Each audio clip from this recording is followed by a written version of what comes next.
Jason Lloyd has acquired the full police report from Avon in relation to the Mike Hall situation we referenced earlier. It was a domestic dispute. Jason, you've now read the police report. What new information can you share with us that we did not have at the beginning of the show? I'll read directly from it for parts of it, but it started, according to the report, it started over Michael's fiance saying that her daughter from another man needed dental work done and needed money for it. Michael told her to contact the biological father. She did that, and the situation, so that's what started it, and it escalated from there into a phone, going through phones, and then Michael began going back and forth between the kitchen and the bedroom on the second floor, gathering belongings and throwing them outside, continuing to demand that the fiancée leave. When she refused to leave the house, Michael attempted to physically force her out by pushing her from behind toward the door. Once reached the door, the fiancée sat down, bracing herself against it in an effort to prevent Michael from pushing her outside. Michael grabbed her by the feet and dragged her on her back across the porch and down to the end of the driveway. There was a report that her arms, according to the police report, her arms were scraped against the concrete. During that, he took a gun and pointed it against her temple and said, "He will end this now." He, at one point, raised his fist as if to hit her, but she stopped him and pleaded, the kids, and the fiance's mother was present for all of this as well. And at that point, she began yelling to Michael to stop, so he left the room. He punched a hole in the door at one point. And so the police obtained a written statement from the mother, from the fiance's mother, who her statement was brief, but it corroborated several of the key details of the account. The mother stated, again, the mother of the fiance stated that she witnessed Michael strike the woman's daughter on the head with a baby bottle, drag her outside by her arms, choke her by the neck, pushed her head through a wall, and broke open the bedroom door to drag her out. During the walk through the residence, police observed several indicators of a physical altercation. The door frame to the mother's bedroom was damaged, consistent with the description of the door being pushed open. Police found 2 handguns at the scene, lying on the mattress. There was a hole in the bedroom door to the main bedroom of Michael and his fiance, which matched the account of him punching it in anger. There are photographs of the damage, and Michael left and went to a hotel. Michael, apparently, according to the report, lives with this woman, with the fiance. He left before police arrived and went to a hotel in the area before they got there. So that's what we know. Obviously, some pretty disturbing details in that account.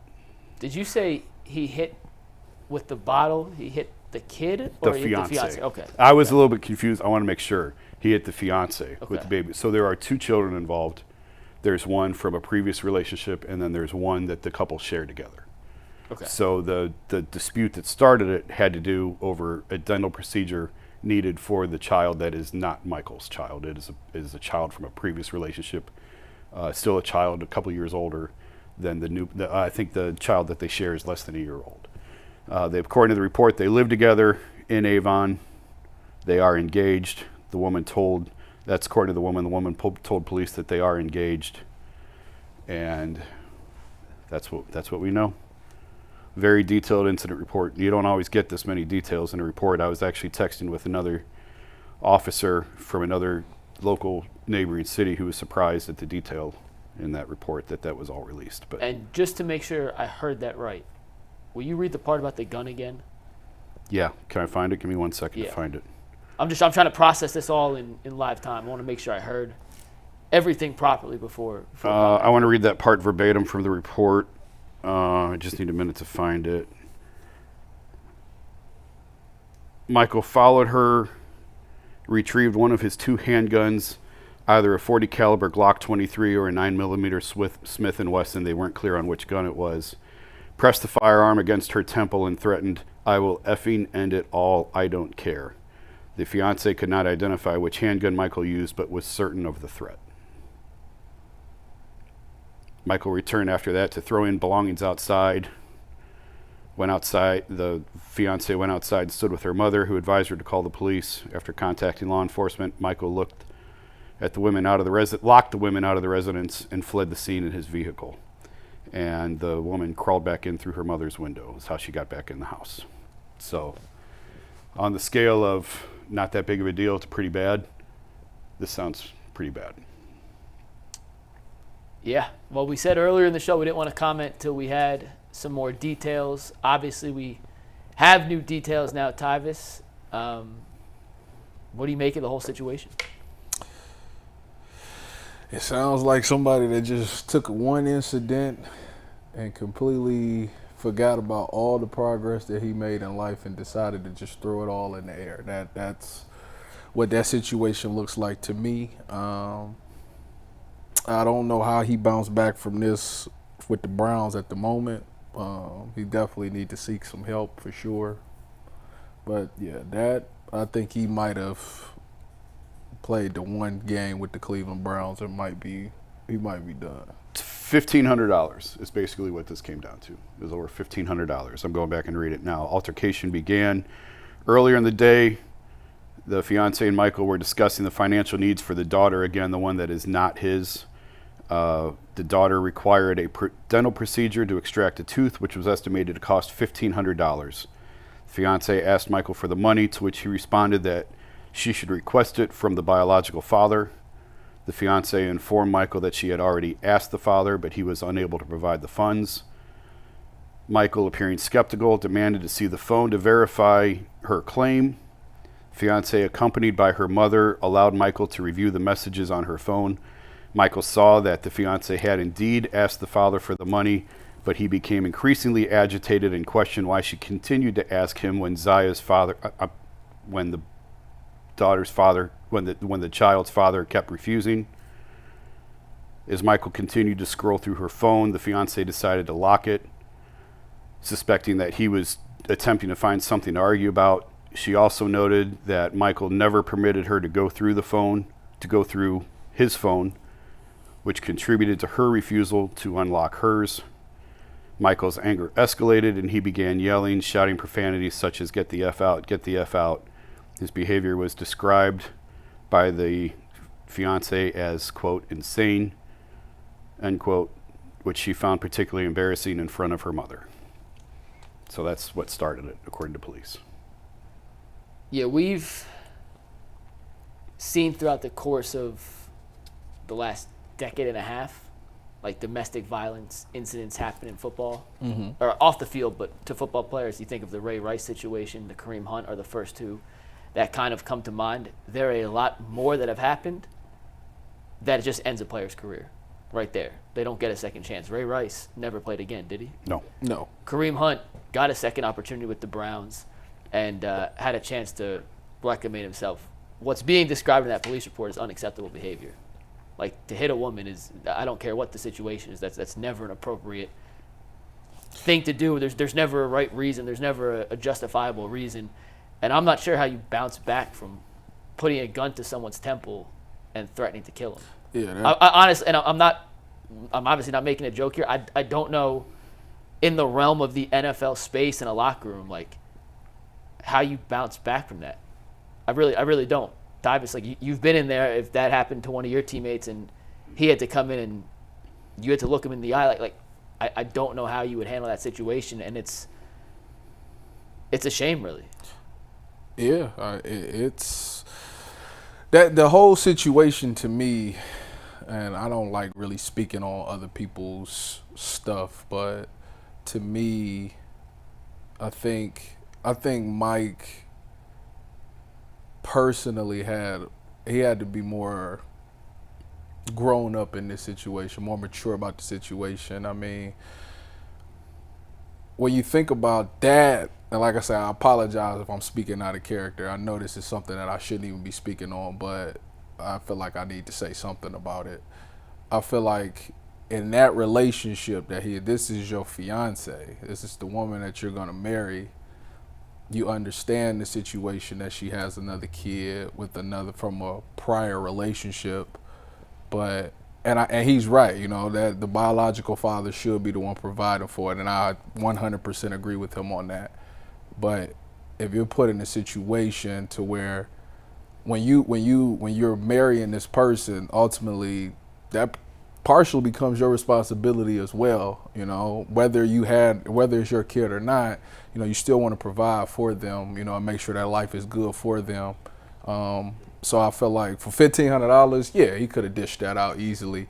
It was something that escalated. The part that gets me is it seemed like it might have been like a trust issue thing, because you got to go through somebody's phone, like it's like you don't trust the information that they're already saying, and that part to me is scary. And I just think he just completely snapped, because when somebody snatches their phone back and lock it, it's like, what are you hiding? Yeah, what are you hiding? And he just kind of lost his mind over this whole thing, because to him, that's the person that he loves, the person that he's about to marry, and it seemed like she's being dishonest with him. So I think in that moment, he just snapped, and he never recovered from it. He definitely went a little too far. That could have been one of those situations where you just need to remove yourself from that situation for maybe a little bit. Don't let one bad thing turn into multiple bad you let that things, one thing just complete a domino effect that essentially could have ended your career with that.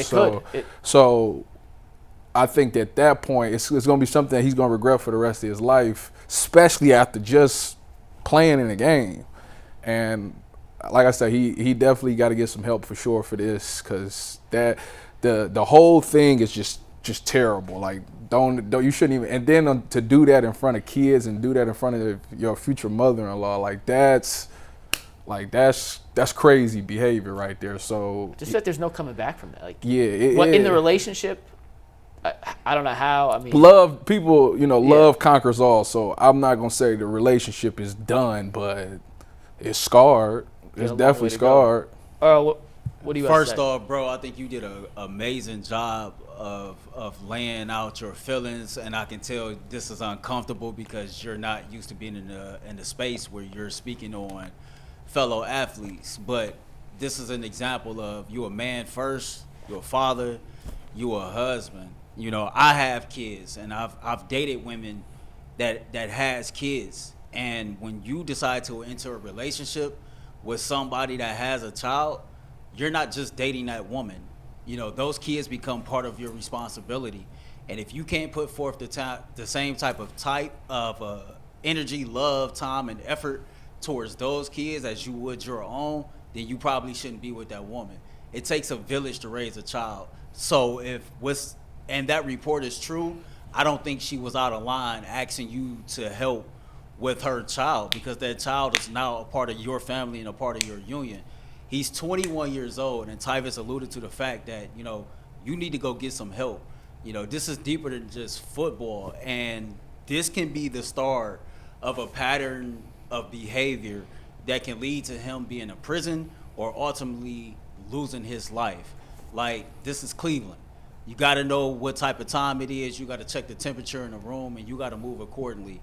You know, I don't really feel comfortable speaking on this myself, but if everything that Jason just laid out is 100% factually true, then he needs to be cut from the Cleveland Browns, because you can't get just a slap on the wrist with this, right?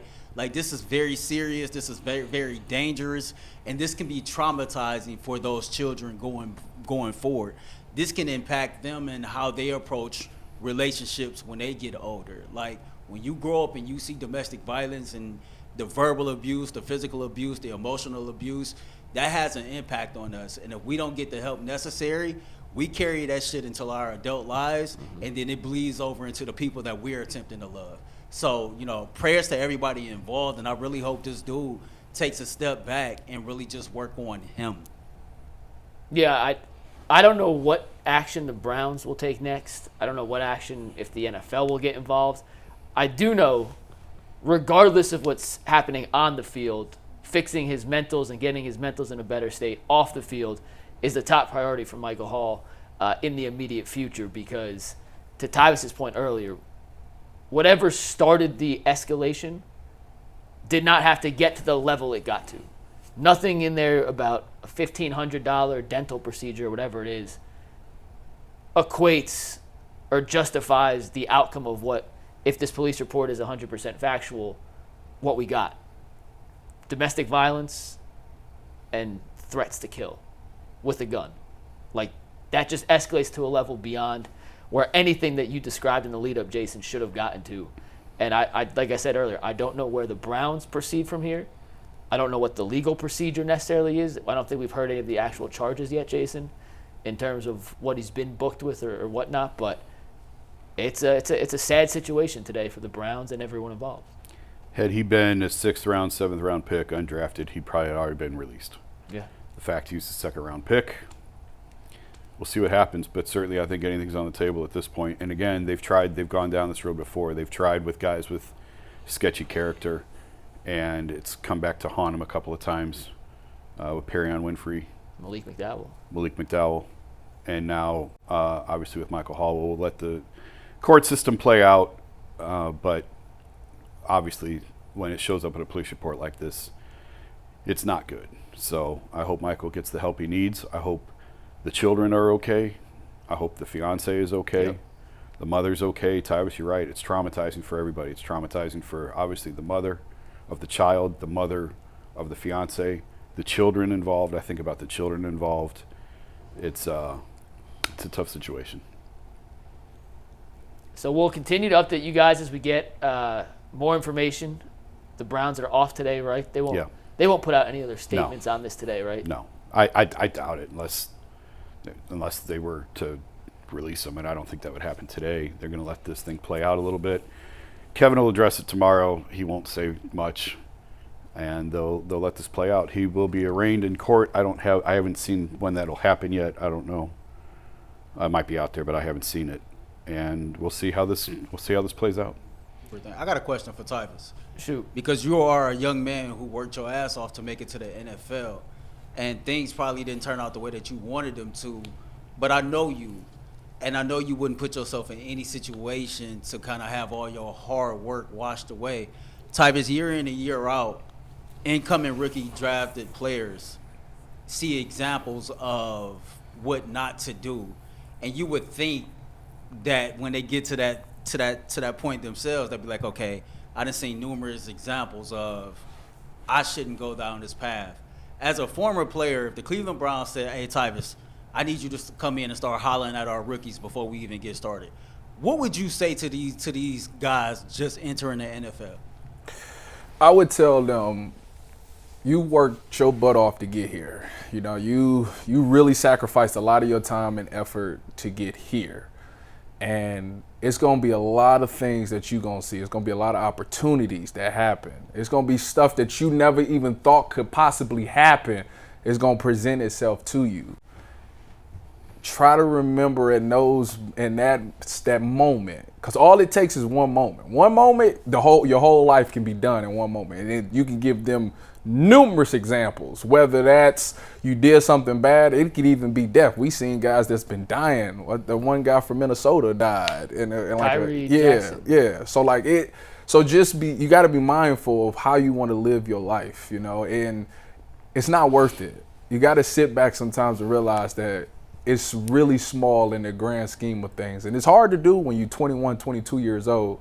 And emotions get involved, and you just start acting out of emotion and stuff like that, and you don't realize that your whole life can be gone. So I think for me, how I was able to handle certain things is that I never let something else dictate me ending it all with my career. If I was going to mess it up, it was going to be something that I did on the field. I wanted to keep everything on the field. And as far as the relationship goes, as far as the fun goes, it'll still be there when you're done playing. It's not going anywhere. It can all wait until after you're done, but you got to keep the main thing. And that should be focusing on how I can be better at this game that I love and how I can put myself in the best position to succeed in this league, because we only got a shelf life. We only got, at best, we got about 6-7 years of good football. And you got to maximize those moments, because once those 6-7 years is over, it's done. Now you can go back and to be the regular civilian that you want to be. But don't let nothing stand in your way of stopping you from being the best to ever play this game. And that's kind of what I would tell them, you know. And you can't be influenced by other things. What works for somebody else might not work for you. Be your own person. And if you ever get in a situation, Just stop and think, is it worth it? Is it worth me losing everything that I worked for in this split moment? And if the answer is no, you need to get in your car or walk away as fast as you can before you make that decision. That's what I tell them. Earl, you want to get some super chats in here? I think we need some sort of divider before we wrap up the show. I don't know how we follow Yeah, that we'll one. talk